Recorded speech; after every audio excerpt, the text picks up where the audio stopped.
Hello. Today our read aloud is about the holiday of Kwanzaa. My apologies if I mispronounce some.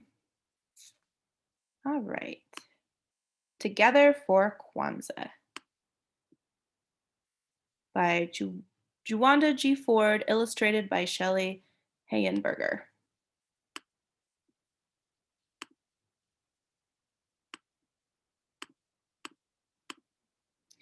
It was the first day of Kwanzaa, and Kayla was sad.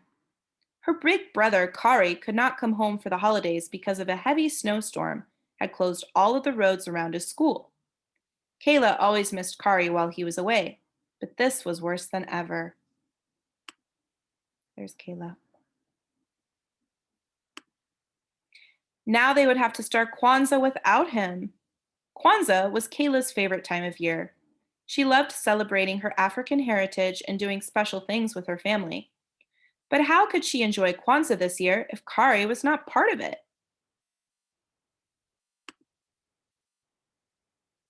So there's her room. We see a picture of Kari here. Some clothes laid out on the bed. Kayla tried to cheer up. After dressing in colorful African clothing, she began to set the Kwanzaa table. First, she put down the mkeka, a traditional straw mat. On top of the mkeka, she placed the kinara, a Kwanzaa candle holder. The kinara holds 7 candles, one for each night of Kwanzaa.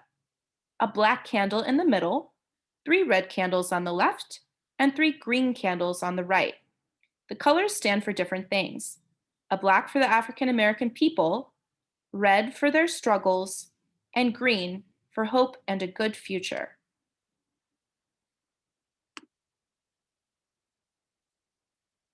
So we can see her with the candles here.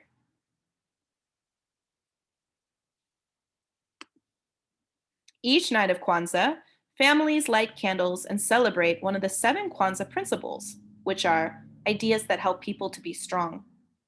The principles help to guide them through Kwanzaa but are practiced all year long. There is a different principle for each day of Kwanzaa. Every year, Kayla and Kari would share the Kwanzaa greeting. Habari gani, Kari would say. The greeting is from the Swahili language. It means, what is happening today? Kayla would answer with the Kwanzaa principle for that day. Many Swahili words are used during Kwanzaa. Kayla sighed. It just wouldn't be the same without Kari there tonight.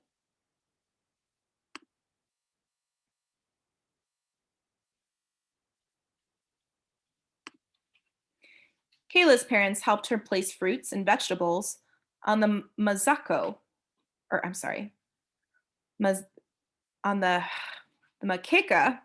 I was looking down here. The makeka. The fruits and vegetables are called mazao. They represent the harvest and the importance of working together. Here is the corn, said Kayla.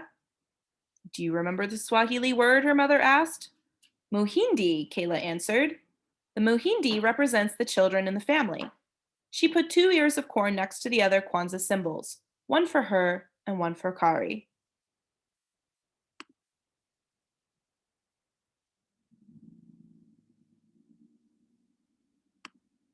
When the table was ready, Kayla's mother helped her light the black candle. Kayla knew that they would light a red candle the second night, a green one on the next night, and so on until all the candles were burning on the last night.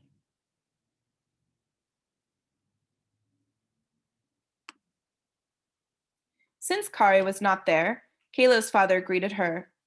Habari gani, he said. Kayla answered with the first principle of Kwanzaa. Umoja, she said. Umoja means unity. Kayla's father poured a few drops of water from the Kikombe cha Umoja, or unity cup, to remember and honor their ancestors. At Kwanzaa, everyone drinks from the unity cup to celebrate family and community unity.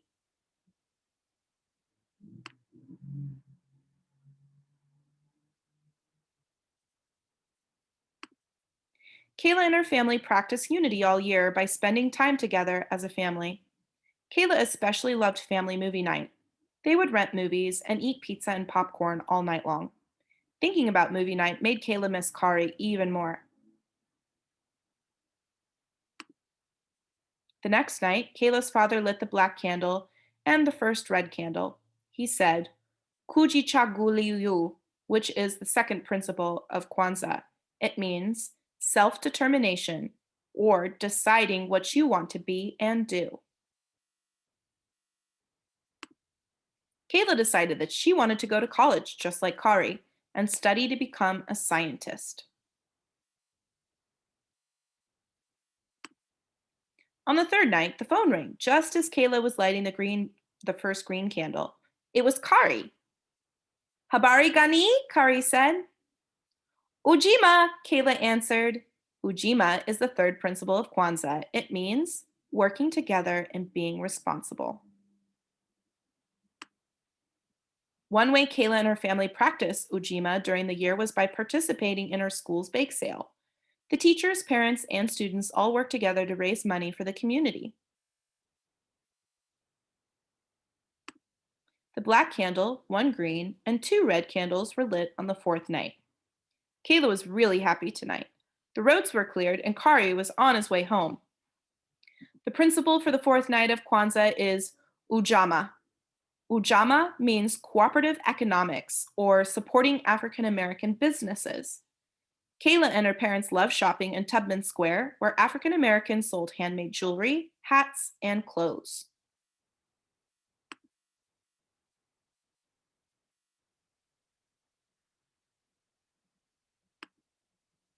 The phone rang and Kayla ran to answer it.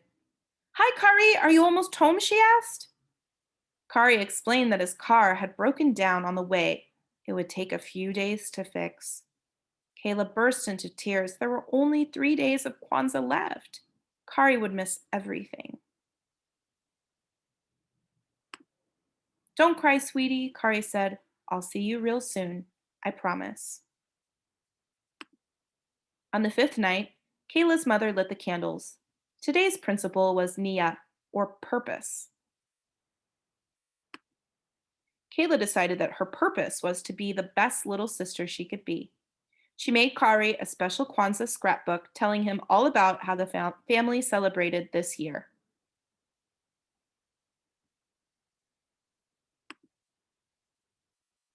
Kuumba, or creativity, is the principle for the sixth day of Kwanzaa.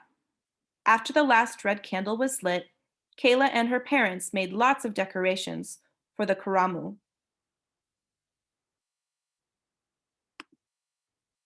For the karamu that night.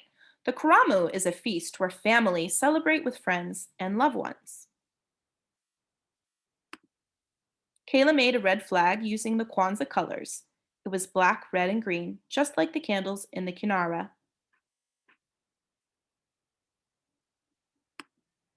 Soon there was a knock at the door. Kayla ran to answer it. Kari, she yelled as she opened the door wide. No, not Kari, but Grandma and Grandpa are here. Kayla was glad to see her grandparents, but she couldn't help being disappointed that Kari still had not arrived. She kept hoping that somehow he'd get home before Kwanzaa was over. There were many knocks on the door from friends and family. It was hard to be sad with so many people around. Everyone was enjoying the karamu. There was so much food, they had to have a separate table just for desserts. No one heard Kari at the front door, so he just walked right in. Kayla squealed with delight when she saw him.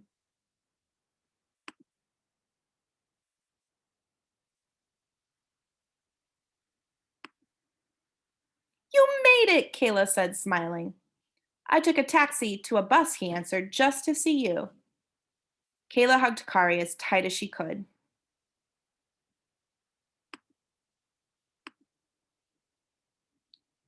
Imani, Kari whispered on the last night of Kwanzaa. Tonight, all the candles glowed brightly. Imani means faith, believing in yourself and others. I believe in our family, Kayla said as they opened their zawadi or gifts. Zayla knew that the zawadi should be handmade or educational. She gave everyone a photo of the family in a frame she'd made from old newspapers. Everyone loved their zawadi, especially Kari.